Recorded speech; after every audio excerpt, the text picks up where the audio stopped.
Let's do a quick intro. What's going on, guys? Today we are gonna do a mukbang. Mukbang. We just gotta eat. We got some pizza. We got some wings, and we just gonna chat about kind of whatever. Whatever, pretty much. Right? Yeah, whatever. Let's dig into his wings real quick. All right.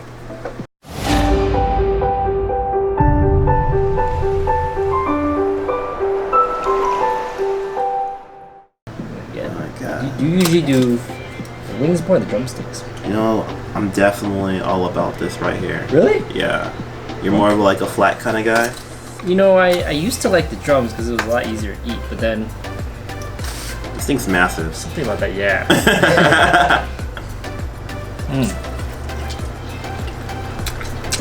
Oh, it's good. Good choice. This is a sweet chili wing. No, can't complain about this right here. It's got a little bit of a crisp to it too. So, what should we talk about? There's a lot of different topics, and I think maybe the theme or the context would be like after pharmacy school, Right. or like after residency. What is life like? What are things that we think about now that we're not in that mode? Right. Life after residency. That's a good one. I mean, I think one of the biggest things as I reflect, is that work-life balance of it all. When you're a resident, most of us, you don't have that balance. And then when you do get that balance, like what do you do? What did you do with that free time or that excess time that you now have if you're not staffing or you're not running around or That's running true. a paper? What do you do? It's funny because like Diana and our resident, our current resident, and Barb, we were chatting about what life was like as a resident. She was like, "You guys slept only like 5 hours?" I was like, "How did you do that?" You don't know. No. But it's true. It's so much more time that you gain after residency's over and stuff. So what do you do with your free time? So I picked up some hobbies actually. So I actually now read for leisure, and not. What was that? Just reading. Oh. Yeah, I'll pick up a book and actually that I want to read, and so a lot of my most recent reading has been like personal finance. That's right, finance. Yeah, financial freedom, that kind of stuff. I find it to be really interesting. And then outside of that, like sports, like golfing and such, and getting out of the house and being more adventurous. I find that I find that to be something that I really enjoyed after since finishing residency. So finance, I know, we've definitely chatted a lot about finance. Absolutely. And probably how important it is about finance. What is, I guess, something you've learned afterwards, like a big takeaway when you think about finance? Because I think there's a lot of things we can say about finance. But what do you think? For those who are, probably graduating or coming out, what are some things you should think about? I would say you have to educate yourself. That's like my number one thing. Educate yourself. Don't fall prey to all those financial planners, that come out after you've done all your hard work and you're now ready to make a good, decent salary, and they're like, hey, you should do X, Y, and Z. And they don't even know anything about you. They don't know about your goals. And they might ask you about your goals, but it's best to really take ownership of your financial situation, and the best way is to learn, YouTube, read a book, ask people. But I feel like when you just hand it over to someone and take care of it, you're setting yourself up for an L. So are you suggesting to not have anyone basically manage your money, or? Not necessarily. Like, you can have someone that you're working with and they can give you an education, but I would say that ask a lot of whys and talk to other people, get another opinion, maybe some of your other colleagues as to what they're doing. And then I'm gonna throw out a big word: fiduciary. Ooh, okay, yeah. So fiduciary essentially just means you're working with somebody, but they have your best intentions at heart. And it makes sense, right? Someone should actually have your best intention. But then you realize a lot of these financial planners, they get nice kickbacks, for recommending like whole life insurance or something like that. And so you just want to make sure that if you're going to work with somebody, make sure that they're looking out for you. What about, I guess, specific, how do you say it? Things that folks after graduation should consider. Like, for example, one of the first things I thought about after graduating was going back to school. Right after graduating, I was like, go right back to school. Right.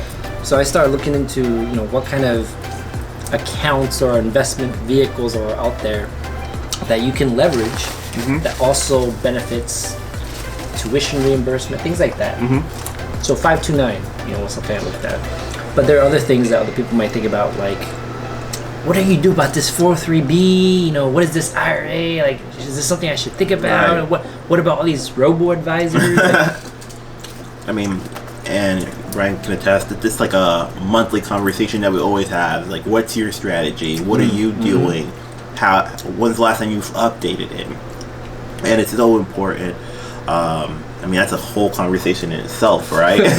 Investments in like 101. And I think it all goes back to the crux of it. You got to know what you're talking about. If I say asset allocation, what's that mean? Or if I'm talking about 403B versus an IRA or a 529, knowing what are all these different pools that you can be able to contribute to and how does it affect what you're doing. I think it's super important. We talked about, opening up the 529, but another thing, even before that, is like, do you even have the energy for post training, additional education? Like, I'll be the first one. When I finish, I was like, well, I'm gonna go and do my MBA, or really? I was like, I'm gonna do my MBA. So I thought, that would be really good to help me, especially from a management perspective. But then as I got into it, I realized that there was a lot of folks that were in a similar type of career path that I wanted, and they had the board certification, maybe the BCPS or BCACP, but they didn't necessarily have that. They had a lot of things that they learned on the fly. And so I was just like, maybe I don't need to do that. Now, that's just me talking now. Maybe 3 years from now, I'm like, oh man, I gotta go back. But when I talk to my friends that, they did a residency and they went back to do their MBA, they're like, I don't know how I'm doing it. I'm like, man, more power to you, because life gets real, right? As you get older, you get more responsibilities, family, wifey, children, and then you're back in school, so it just makes it more complicated. And you might be less motivated when you see your colleagues doing other things, So I think that's an inherent challenge. I think that's a good segue too, but before that, what do you think? Man, this is amazing. I don't know if you can see like the layers of like meat and cheese on this. Oh yeah, dude. Like stacks of pepperoni. That's amazing. Good. So going back to that, I didn't realize you thought about MBA or considered one. Oh yeah. And I think one of the biggest differences between you and I is you have a full-fledged family. Right. You got a house too, right? On the way. Oh, planning. You're doing a real adultery. You got the house coming. You got the kid. Yeah. How old? 4 months. 4 months. Yeah. New fatherhood. Yeah, absolutely. You got so many more responsibilities. Do you think? Did that influence you at all, or was this before you made up your decision about not pursuing the MBA? Before or after the family? It's a really good question. I thought, honestly, I started thinking that prior to even baby coming around, and I think even now that the situation I'm in right now, I think it's even more difficult. Before I was like, kind of on the fence about it, but now it's like, how? Oh yeah. How? The only thing I could see working is maybe like an online program, and if doing that, when the time to even do that. So it definitely gets harder. I'm not gonna lie, it definitely gets harder. So what about, take me back. If if you thought about it before, what were some of the things that went through your mind? Because I think that's something that a lot of us who are fresh out of residency think about is, I want to do this, I want to get board certified, or I want to do more education, or I want to get more involved, I want to progress up the career chain. Did you have those kind of thoughts? Yeah. No, I definitely had those thoughts. And it sounds like something may have changed a little bit. It did change. I mean, again, it was just looking at some of the other folks that had a plan. Hold on, let's see. Boop. Looking at other people that had a plan like myself and what they were trying to do. And I saw before, I guess, when I was looking at it when I was in pharmacy school, a lot of people I saw, they had their masters. They had their masters. They did maybe an admin residency. They had their masters, or maybe they were in informatics. They had their masters. So to me, it just seemed like the most ideal thing to do, to get your masters. But then I started thinking about it, like, what kind of masters, right? Because there were a lot of residency programs that you finish the program and then you get a master's in health system pharmacy or something of that like. I'm like, well, what's the utility of that? How can I use that to transfer it to multiple domains, right? And can I ask, when were you thinking about this? Was this like after residency, or this was during my PGY1? Oh, you were thinking about this early. Yeah, because there were so many programs where I was in Texas that they had a master's program in their pretty much integrated into their residency. So, but a lot of it was masters, like in health system pharmacy or something like of that nature. So I said to myself, how will that help me if in fact I decided later in my career to leave the pharmacy area and do something entrepreneurial, maybe do my own business, and what's the utility? And what I found, it was just personally, is that I think I would find more value if I did an MBA or maybe a MHA, Master's in Health Administration, because that will go into multiple segments outside of just the pharmacy, the scope of pharmacy. Exactly. Okay. So, what is this notion of you deciding not to pursue it anymore? Does stuff happen, or when did those thoughts start coming about? I think obviously you start getting tired of training. You spend so many years. I mean, did my bachelor's in chemistry, so that was 4 years. Pharmacy another 4 years. At additional training 2 years. I'm like, when will it stop? When will it stop? And I'm like, do I really have the energy to put it through? And I would say probably earlier on, if I had found something maybe earlier, I probably would be in it right now. But I just think like the interest started diminishing. And especially as I started getting involved in other things, I'm like, it just lost its priority to me. So, you think that interest was still after residency? Like after PGY2? Let me ask you this. When you graduated, did you still have MBA on your mind? It was faint. Faint. It was faint. What kind of career progression or career goals did you have after graduation? Like, what were the things that you wanted to accomplish? Well, first of all, I wanted to have a job. It's really important for me to have a job. But really, I wanted to start off as just a regular pharmacy informaticist, entry analyst, and then ideally speaking, work myself to the level of being a manager. You want to be a manager? Right. Do you still want to be a manager? Oh yeah. No. Not immediately, No. but definitely would like to be a manager one day. What about another step up? Would you ever do you see yourself in like a director role ever, or is that you like? It could happen.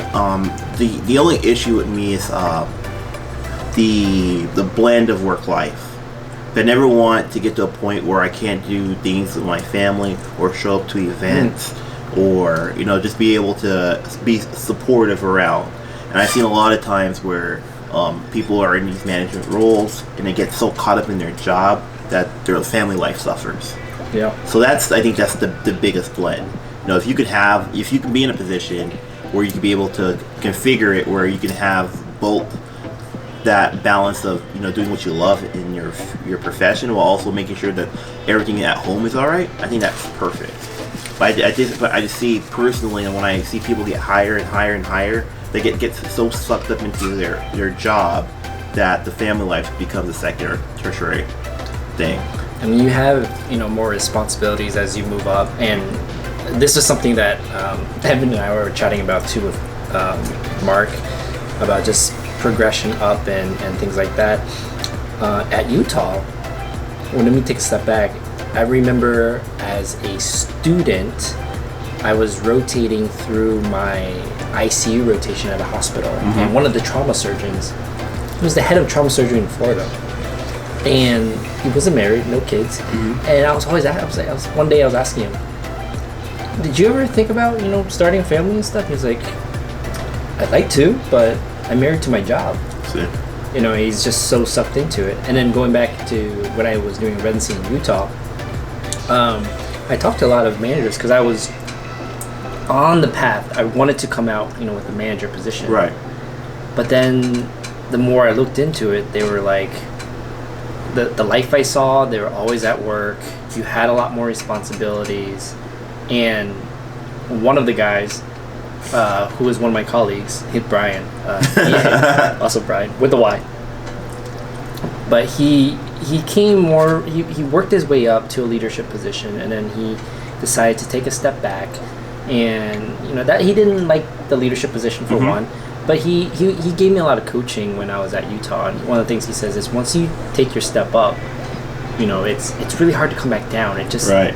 It adds, and I think I talked to a lot of managers there as well, and some of the directors, and they were just saying similar things. You don't have to be like that, but I think you feel responsible as a leader too, that you want to make sure things go okay, and you start piling on more and more responsibilities. So that's certainly something to consider. I think it's easier for me because I'm single.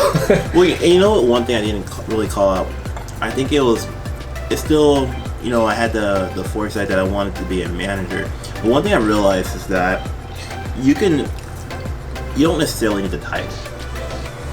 Like, if you feel like you're doing work that you value, you're contributing to your team, and and you're being compensated well for what you're doing, and you feel like the people that you work with respect you, that could be enough. I mean, it's enough for me. It's like I have people that graduated from residency programs same time as me, and they're already in management roles, right? And I'm happy for them. I look like, oh well, I'm just down on this. It's like I'm happy for you, because I know that I'm happy, and as long as they're happy, then I think we're doing what we set out for. I completely agree. I mean, it's just a title, and as long as you're happy doing what you're doing, and it's not to say that what we're doing doesn't have managerial aspects or leadership aspects to it. So I'm sure you're doing a lot of that already in your role. Just a little bit. So just a little bit. Okay. What else? So we talked about a big topic about finance. We talked about kind of career progression. What about all that stuff you told me earlier about? Well, some conversation having with like AI and stuff? Oh man, some scary stuff going on. Let me tell you, I got some movies to watch. But I mean, pharmacy in general is changing so quickly. I know where I'm from, every month there's a new bill going on as it pertains to telecommunication, telemedicine. You look, you read, you see Alexa with Amazon. You're trying to do things with PillPack. They're trying to do things with remote pharmacy. And let's take it to a grander stand. We're looking at like artificial intelligence. Pharmacists are trying to see like how do we fall into that? Like, what's our role? If there is a role, and how can we be able to be on the front edge of all of these things that are coming instead of on the back side? Because again, if you're in the front, at least you can be able to advocate for a role for a pharmacist in those positions. And if not, you kind of get forgotten, and something could potentially replace what you're doing. So it's super huge and super complicated. And luckily, you are pretty knowledgeable in that domain. So tell me your thoughts on that. It might be a little bit of an overstatement. So my knowledge of AI,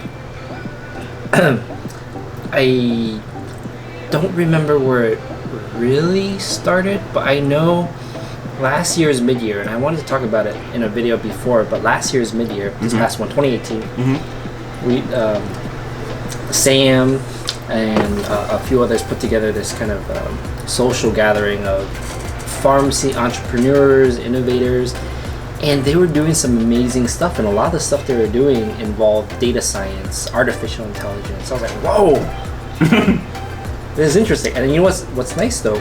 I was also taking statistics too in my master's courses, and data science is a fancy name for statistics.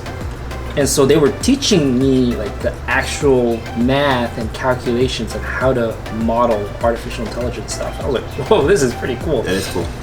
But so I got interested in it, and I wanted to learn it from more of a healthcare AI perspective. Yeah. So this is the extent of my knowledge pretty much. Is I jumped onto Coursera, registered for a course to learn about AI. It was so complicated because it was very technically, mathematically challenging, so it went way above my head. But I don't know, just kind of reading about it, talking to other pharmacists in the area, a lot of potential. I think the camera's gonna die before you can put a lot of thoughts into it. But if it dies, it dies. But but I'll definitely add some more thoughts, and I'm probably gonna interview some other folks about AI and stuff. But what do you think is like the main thing pharmacists can do? And two parts. Okay. What do you think pharmacy as a whole should do, or anything at all? And what about the role of pharmacy informatics? What can they do in this role? What do we do with this whole AI that's coming around? You know, the I don't know.